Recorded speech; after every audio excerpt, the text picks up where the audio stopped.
The phone vibrates on the table, yanking me out of some mind-numbing work report. I grab it on autopilot. Anonymous number.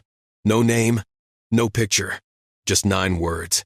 Lowe's Breeze Restaurant. Back table. Go now if you want to know the truth. The blood in my veins runs cold. This isn't spam. It's not a mistake. It feels like someone just whispered my worst fear into my ear. Every word is a blow. And that last word, truth, gets stuck in my throat like a bone.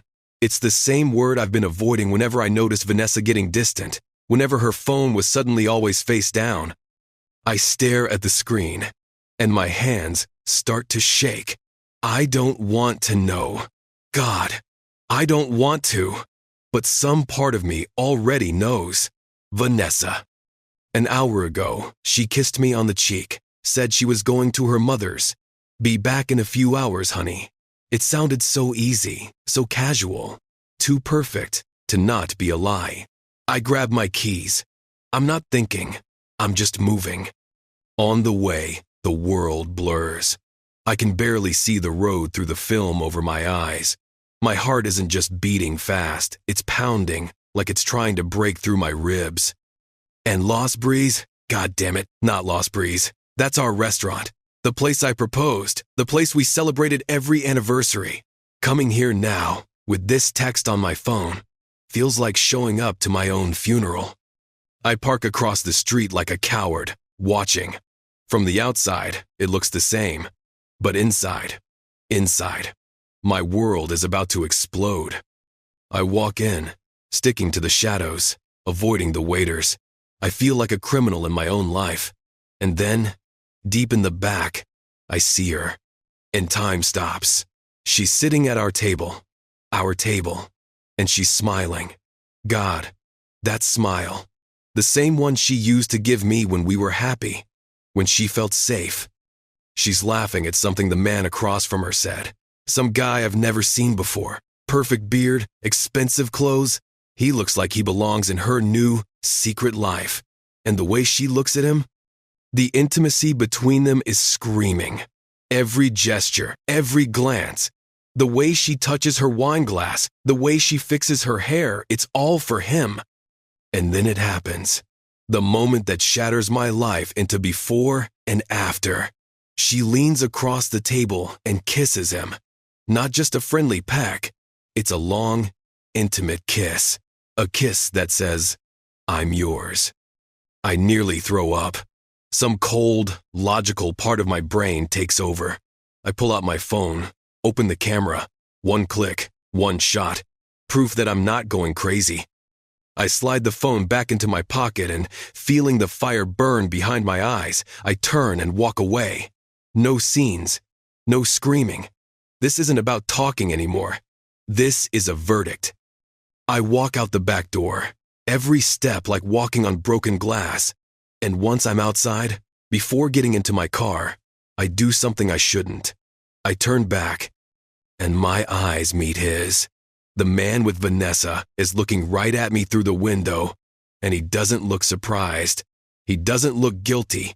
He gives a slight, almost imperceptible nod, as if to say, yeah, I see you. Now what are you going to do? He leans toward her, whispers something. Her smile vanishes. She turns slowly, her eyes frantically searching for me by the exit. Her body tenses like she's been shocked, but she doesn't get up. She stays seated, and in that moment, I understood everything. The pain didn't come as emptiness. It came as the realization of the deepest betrayal. This wasn't an accident. It was planned. The text, the restaurant, the kiss. They wanted me to see. The man she was with knew who I was. He knew what he was doing. He knew I'd be watching. And he did it anyway. This wasn't just an affair. It was an execution. And I was the only one who didn't know he was standing in front of a firing squad. Everyone. All I knew in that moment was that my life had just changed. And that Vanessa, my wife of so many years, had chosen another path and decided to betray me in a planned, calculated way, without affording me even the basic respect of a conversation. That night, I went home, The table was set, as always. Her plate was still in the drying rack. The hallway light was on, as if this day was supposed to end like any other. But I knew that this night would never be the same again. I walked past the photos in the hallway with dry eyes. I sat in my armchair and stayed silent for hours, not answering messages, not calling anyone. Something inside me had fallen silent, something that might never speak the same way again. And the cruelest part was that even after what I'd seen, I was still waiting for her to come back, not even wanting to forgive, not even knowing what I would do. Some part of me still hoped to hear the sound of a key in the lock, but she didn't return, and in essence, that was the final confirmation. I woke up before my alarm. My body was whole, but it felt like I'd been beaten all night. The bed next to me had remained untouched since I got back from the restaurant. For a moment, I thought about sending a message, demanding an explanation, telling her I knew everything. But the memory of that scene returned with renewed force and strangled any desire to reach out. I went to the kitchen, made my usual coffee, and sat down, hoping this was all just a momentary mistake, something that could be fixed. Instead, my phone vibrated. It was a message from Vanessa. Cold, direct, emotionless. She was informing me that she wanted a divorce, and that from this point on, all communication had to be exclusively through lawyers. No justification, no attempt to talk, just an order. As if I were a stranger, someone occupying an inconvenient space in her life. It all seemed rehearsed, as if she had been preparing for this moment for weeks. There wasn't the slightest hint of doubt or regret. Our entire marriage was suddenly reduced to a short text on a phone screen. I reread the message several times. This was it. She had made the decision on her own and cut off any chance of dialogue. It was a feeling of exile, not physical, but emotional. I took a deep breath and didn't reply. I spent the day handling practical matters. I contacted a lawyer a trusted friend had recommended. Her name was Caroline Brooks, known for her toughness and objectivity. She listened to the details without any unnecessary commentary and immediately prepared the first steps. I gave her everything. Screenshots of Vanessa's text, the photo from the restaurant, printouts of bank statements, expense records, and related contracts. Caroline didn't ask many questions. She just listened and put the pieces together. The plan of action was clear. If Vanessa wanted to sever communication, I would sever the connections. That same day, I canceled the supplementary cards she used. One was for groceries, another for subscriptions.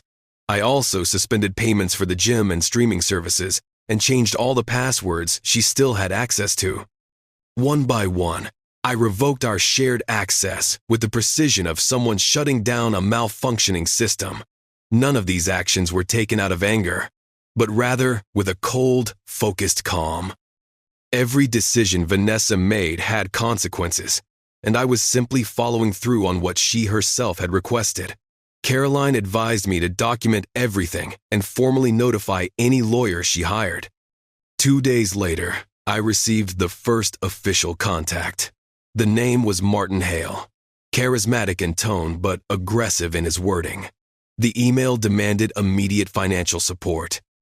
It claimed that Vanessa had lost access to basic resources and was in urgent need of compensation until the legal process was established. I forwarded the email to Caroline, who responded with a simple, clear document. It included Vanessa's original message, highlighting that she had personally requested all communication be official and that I had merely complied with her demands. No sudden cutoff, no surprises. Everything was laid out step by step with dates and times. But the fallout extended beyond lawyers' offices. Mutual friends, family members, and even acquaintances I barely spoke to started coming out of the woodwork. Texts to my phone, short calls, attempts to arrange a meeting to talk. Most of them said the same thing, that I was being too harsh, that despite everything, I should have maintained some level of support, that there was no need to take things to such an extreme. Some used our past as an argument. This is Ren. Think about everything you've been through together, they would say. Others tried to paint Vanessa as a woman who had simply lost her way, but none of them saw what I saw. None of them received that text. None of them knew the precise, sharp taste of that kind of betrayal. I didn't make excuses. I just stood my ground. Silence became my best defense, the only way to preserve what little dignity I had left in this story. My lawyer, Caroline, was a rock. She kept repeating, "Don't back down." It was already crystal clear that any weakness, any crack in my armor, would be used as a weapon against me in court. And then came the real shock. I found out that Vanessa had tried to withdraw money from an old, forgotten joint account we still had at some small bank. There was a decent sum in there. If I had missed it, it would have put me at a serious disadvantage. But nothing got past me. Every attempt she made to cross the line was documented and added to the case. That's when I began to understand that this wasn't just the end of a marriage. It was a fundamental split in who we were as people. While I was trying to pick up the pieces of the life we had built together, she was acting as if she were just hitting the delete button on our past, as if I had become just an obstacle in her path. What she didn't expect was resistance. And what others didn't expect was that I, even while wounded, would have so much clarity. The man who had once been in shock was transforming into someone ready to start over, even if it meant going through a grueling, hostile divorce. The pain was with me every day, but behind it was a more important decision to reclaim my self-respect. And at that point, that was more valuable than any marriage. So, a few weeks later, the legal battle officially began. I, a man who had always believed in talking things out first, was now drowning in lawsuits, documents, and court dates. Caroline handled everything with surgical precision. She knew where to apply pressure, what evidence to present, which strategy to choose. Every document sent to the court was accompanied by chronological records and proof. Nothing was left to chance. That text Vanessa sent, the one where she demanded all communication go through lawyers, it became the cornerstone of my defense. We had that, the bank statements, the confirmation of the canceled cards, the records of her attempts to withdraw money from the old account, and, of course, the photo from the restaurant. The picture of that kiss became a turning point in the case, used not as an attack, but to provide context. It showed the judge that I wasn't reacting impulsively, but based on what I had clearly seen, felt, and understood. On their side, her lawyer, Martin Hale, tried to paint Vanessa as a victim of financial abandonment. He brought in overdue bills and debts she had accumulated, claiming that her pleas for help had been ignored. But their whole narrative fell apart under scrutiny. The judge wasn't an idiot. He saw that the order to separate and sever ties came from her. The argument that she was surprised by the loss of financial access looked ridiculous when Caroline laid out the entire timeline. Every card I canceled was dated after the text in which she told me to stay away. What they called injustice turned out to be nothing more than the logical consequence of her own actions. And that's when the dirty games outside of court began. Among other things, I own a multi-million-dollar tech company. I built it from the ground up, long before I even met Vanessa. It's a solid brand, with international contracts and a team I trust, and that trusts me, and that became their next target. Anonymous complaints started coming through the company's internal channels, vague accusations of alleged harassment, contract manipulation, and even embezzlement. It was all baseless nonsense. But that kind of noise could spook investors and the board of directors. One of my board members warned me, and instead of getting furious, I chose a strategy, when might. So I took all this shit to Caroline, who, of course, was already expecting something like this. We went into full defense mode. Together, we prepared official responses, gathered internal reports, secured testimonies from longtime and current employees, cross-referenced schedules, and answered every point with irrefutable evidence. Not a single accusation held up under the slightest scrutiny. The attempts to ruin my reputation inside my own company failed, but there was still fallout. Some contracts were temporarily put on hold until things are cleared up, and important meetings started happening without my knowledge. Even when you're proven innocent, a certain wariness lingers in the air. Trust, once scratched, takes a long time to heal. But the deepest pain wasn't in the lies being spread, but in their source. I knew, even without direct proof, that these attacks weren't coming from the outside. This was internal. Someone with access, someone with a motive, someone who wanted to see me fall. Vanessa, though officially distanced, was operating from the shadows, trying to undermine what I had built long before she ever came into my life. The hardest blow was the realization that behind the years of smiles, fancy dinners, and words of support, there had been a quiet calculation, observing everything, waiting for a chance to seize what she never created. During one of the hearings, Vanessa broke down in tears before the judge, claiming I had treated her coldly, that I had stripped her of her dignity as a woman and as a wife. Caroline calmly asked for permission and read, word for word, the text in which Vanessa had demanded that all communication be exclusively between lawyers. She also submitted emails where Vanessa had deceptively tried to transfer money from hidden accounts. Upon hearing this, the judge removed his glasses, paused for a long moment, and stated firmly that he would not tolerate emotional manipulation in his courtroom. He affirmed that Vanessa's financial instability was a direct result of her own decisions, both legal and moral. That moment was the final turning point. The attempt to reverse the roles had failed, leaving only what had been there all along. A betrayed husband who was being attacked outside of court while trying to protect what he had built through years of sacrifice. The accusation stopped. Her legal team's stance shifted. The attacks began to fade. But inside me, something had already changed forever.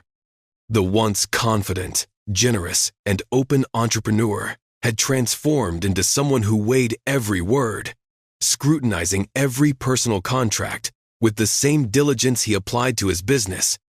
Trust, once shattered, had turned into armor. Even amid all this chaos, I maintained my composure. I avoided needless revenge.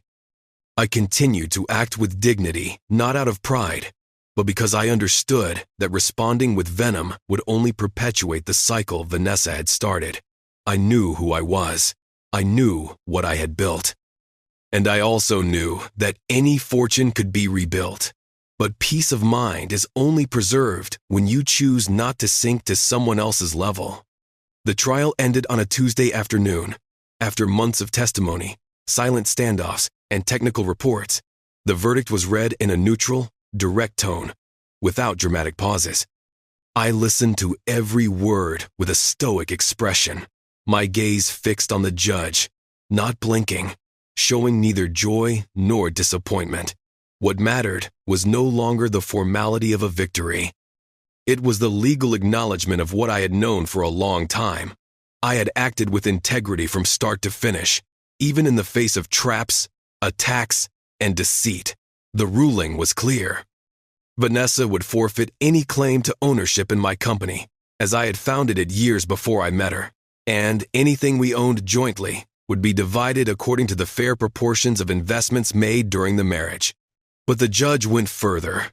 Vanessa's attempt to hide assets under her name during the proceedings was deemed an act of bad faith. A property in her name, secretly purchased 2 years prior and never declared, had surfaced thanks to the investigation by Caroline's team. The discovery of this fact led the judge to take corrective action, suspending any significant alimony for a specified period. The amount awarded was symbolic enough only to cover basic needs, without supporting the lifestyle she had grown accustomed to. It was at this moment that the mask finally began to fall away completely. Vanessa, previously impeccable in her posture and speech, began to show signs of unraveling. She left the hearing, avoiding the press, refusing any comment. 2:21. For the first time since this whole process began, she was seen without her lawyer.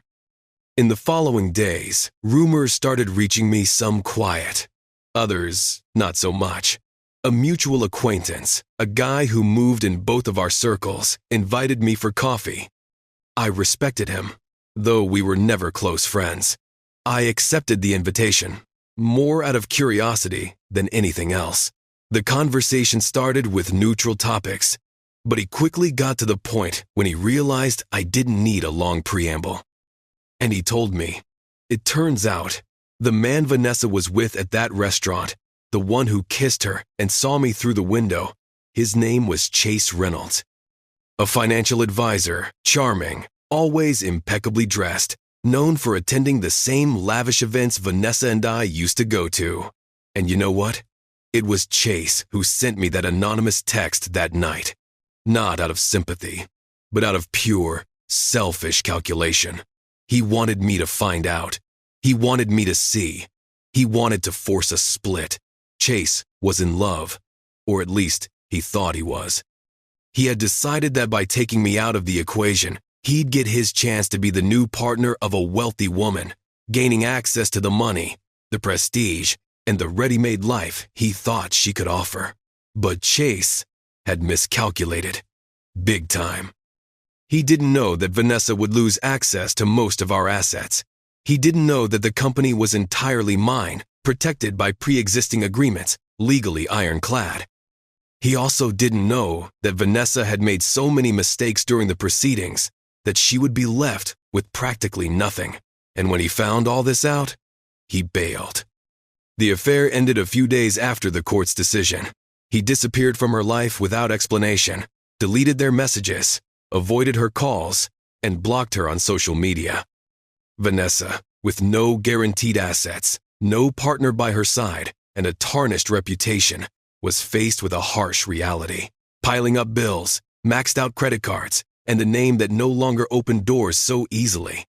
I learned all of this gradually, and none of this news made me smile. I took no joy in her downfall. I felt no satisfaction watching her crash and burn, because, in the end, what I had lost was greater than any revenge could ever compensate for. The truth hurts when it arrives, but the silence that follows hurts even more. For several nights in a row, I thought about how different everything could have been if, at some point, she had decided to tell the truth. If she'd had the courage to say that the love was gone. If she had chosen to end things with respect. But she didn't choose that. She chose the shortcut. A hidden kiss, a whisper behind my back, a plan hatched with someone who saw her as nothing more than an opportunity. Everything Vanessa tried to manipulate turned against her. Everything Chase tried to conquer fell apart in a matter of days. And all that was left was the bitter realization. When you build something on lies and ambition, the ground will always give way beneath your feet. I didn't come out of it unscathed, but I came out whole. I lost a marriage. I lost trust. I lost sleep and a part of my joy. But I kept my conscience clear. I knew I had faced the worst side of a person I once loved unconditionally. And yet, I chose truth, justice, and silence as my response.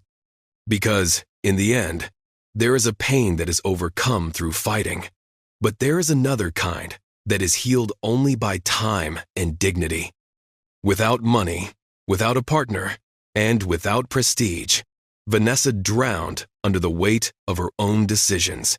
Chase disappeared without a backward glance.